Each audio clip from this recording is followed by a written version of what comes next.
କେହି ଲୋକଙ୍କର ଅରୁଆ ଚାଉଳ ଖାଇଲେ ପେଟ ଗ୍ୟାସ୍ ହୁଏ, କିଛି ବି ଦେହ ଖରାପ ହୁଏ।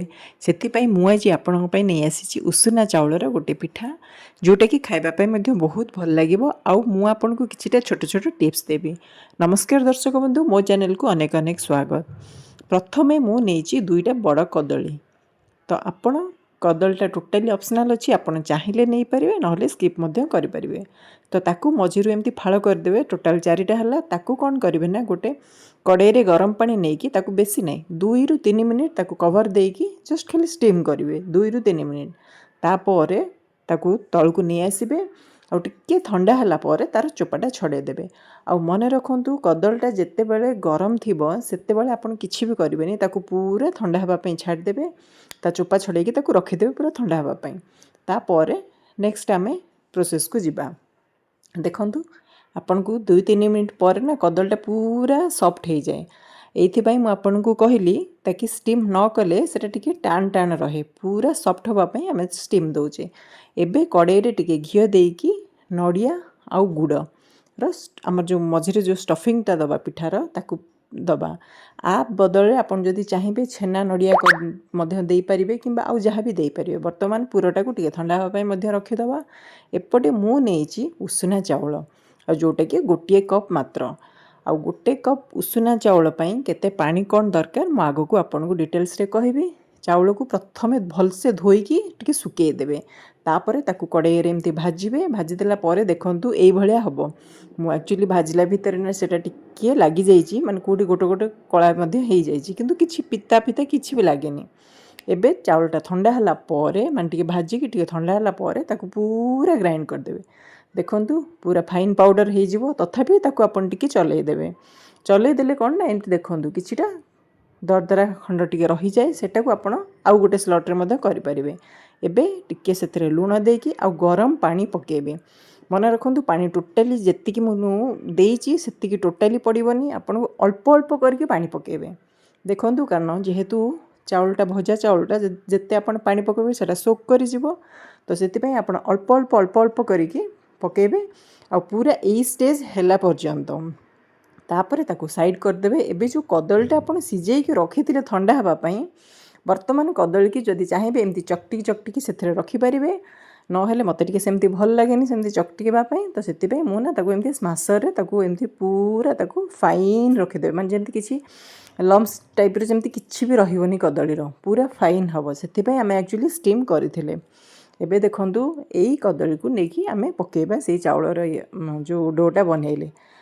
ଦେଖନ୍ତୁ, ଚାଉଳର ଡୋଟା ଏମିତି ହେବ। ଆପଣଙ୍କୁ ହାତରେ ଯେତେବେଳେ ବାଇଣ୍ଡ କରିବେ ନା, ସେଇଟା ଭାଙ୍ଗିବନି, ସେଇ ଟାଇପ୍ର ହେବ। ଏବେ କଦଳୀର ଯେଉଁ ସ୍ମାସ୍ କରିକି ରଖିଥିଲେ ତାକୁ ପକାଇକି ବର୍ତ୍ତମାନ ହାତରେ ତାକୁ ଟିକେ ମିଶାଇ ଦେବେ। ଜଷ୍ଟ ଖାଲି ମିଶାଇବେ, ଚକଟିବା କିଛି ବି ଦରକାର ନାହିଁ। ତାକୁ ମିଶାଇକି ସବୁକୁ ପୁରା ଗୋଟେ ସେପ୍ର ଯେମିତି ଆପଣ ଆଣିବେ, ସେଇ ଟାଇପ୍ର ଆପଣଙ୍କର କନସିଷ୍ଟେନ୍ସି ରହିବାର ଅଛି। ତ ସେଥିପାଇଁ ମୁଁ ଆପଣଙ୍କୁ କହିଲି ପାଣିର ଭାଗ ମାପ ଆପଣ ପୁରା ଅଳ୍ପ ଅଳ୍ପ କରିକି ଦେବେ।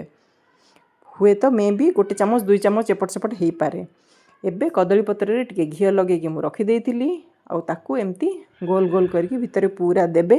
ମାନେ ପୁରା ପତଲା କରିକି ଆପଣ ଏମିତି ତାକୁ ପ୍ରେସ୍ କରିବେ।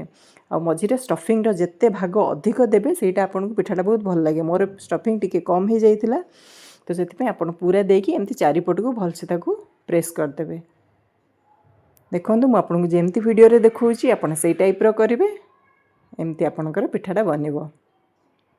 ଆଉ ଏସବୁକୁ ଆପଣ ଗୋଟା ଗୋଟା କରିକି ରଖିଦେବେ। କଡ଼େଇରେ ପାଣି ଗରମ କରିକି ଆପଣ ପ୍ଲେଟ୍ଟେ ରଖିଦେବେ। ତା ଉପରେ ଯେଉଁ ପିଠା ଯେଉଁ ଆପଣ କଦଳୀ ପତ୍ରରେ ରଖିଲେ ତାକୁ ସବୁକୁ ରଖିବେ। ସବୁକୁ ତା ଉପରେ ରଖିଦେଇକି ତାକୁ କଭର୍ ଦେଇକି ଷ୍ଟିମ୍ ଦେବେ 15ରୁ 20 ମିନିଟ୍। ତାଠୁ ଜମା ଅଧିକ ଦେବେନି, 15ରୁ 20 ମିନିଟ୍ ଦେବେ। ଦେଖନ୍ତୁ, 20 ମିନିଟ୍ ପରେ ପିଠାଟା ଆମର ପୁରା ଭଲସେ ସିଝି ଯାଇଛି ଅଲରେଡ଼ି। ତାପରେ ତାକୁ ଥଣ୍ଡା ହେଲା ପରେ ଆପଣ ତଳକୁ ଆଣିକି ତା'ର କଦଳୀ ପତ୍ରଟାକୁ ଖୋଲିବେ। ଗରମ ଅବସ୍ଥାରେ କରିପାରିବେନି, ଟିକେ ରହିଯିବେ। ଥଣ୍ଡା ହେଲା ପରେ ହିଁ ତାକୁ କରିବେ। ଦେଖନ୍ତୁ, କଦଳୀପତ୍ର ଖୋଲିଲା ପରେ ଏଇ ଟାଇପ୍ର ହେବ। ପିଠାଟା ଆକ୍ଚୁଆଲି ଖାଇବା ପାଇଁ ବହୁତ ହି ଭଲ ଲାଗୁଥିଲା, କିନ୍ତୁ ମୋର ପୁର ଟିକେ ସର୍ଟେଜ୍ ହେଇଯାଇଥିଲା, ସେଥିପାଇଁ ଟିକେ ସାଦା ସାଦା ଲାଗୁଥିଲା। ଆଉ ମୋର ଏଥିରୁ ନଡ଼ିଆ ପୁର ଯେହେତୁ ଟିକେ କମି ଯାଇଥିଲା, ତ ସେଥିପାଇଁ ମୁଁ ଖାଲି ତା'ର ଯେଉଁ ରାଇସ୍ର ଯେଉଁ ଡୋଟା ଯେଉଁ ବନେଇଥିଲି ତାକୁ ମୁଁ କ'ଣ କରିଛି ନା, ଆଉ ଗୋଟେ ପିଠା ଟାଇପ୍ର ବନେଇଛି। ଆପଣ ଦେଖିବେ। ଯଦି ଭିଡ଼ିଓଟି ଆପଣଙ୍କୁ ଭଲ ଲାଗୁଥାଏ ପ୍ଲିଜ୍ ଲାଇକ୍ କରିବେ, ସେୟାର କରିବେ। ଚ୍ୟାନେଲରେ ନୂଆ ଥିଲେ ସବସ୍କ୍ରାଇବ୍ କରିବାକୁ ଜମାରୁ ଭୁଲିବେନି। ଦେଖନ୍ତୁ ଏହି ଟାଇପ୍ର ପିଠା ବନିଲା। ମୁଁ ଆପଣଙ୍କୁ ଗୋଟେ ଭାଙ୍ଗିକି ଦେଖାଉଛି।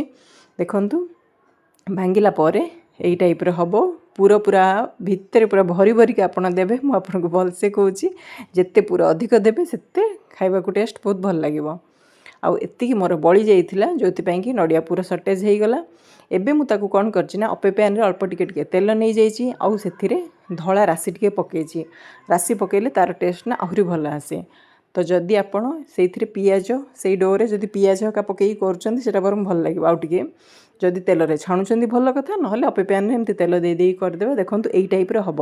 ଆଉ ଆକୁ ଆପଣ କୌଣସି ତରକାରୀ ହେଉ, ଚଟଣି ହେଉ, ଯେଉଁଥିରେ ବି ବନେଇକି ଖାଇପାରିବେ।